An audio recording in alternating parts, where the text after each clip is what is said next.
Бугарија не попушта за уставните измени. Шефот на бугарската дипломатија, Георг Георгиев, го повика македонскиот колега да ја убеди владата дека мора да се придржува до консензусот од 2022 година, бидејќи како што вели, тоа е единствениот начин за деблокирање на евроинтегративниот процес.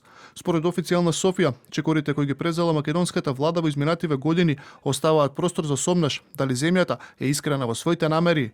Аз съм разговарял много пъти с колегата си Муцунски. Многу пати разговарав со Тимчо Муцунски, тој многу добро и категорично ја знае нашата позиција, но од сега неговата улога е да ја убеди собствената влада да се придржува до консензусот од 2022 година. Не можеме да бидеме обвинети на никаков начин за нашите намери за почитување на важноста на ова прашање, но неуспехот да се спроведе консензусот од 2022 година, фактот дека Република Северна Македонија и властите таму категорично одбиваат дури да започнат со реформите, со промената на уставот, со вклучувањето на бугарите во него во сите негови делови, покажува дека дури и во многу рана фаза, имено почетниот почеток на процесот на пристапување, тој е подкопан од политичка неактивност.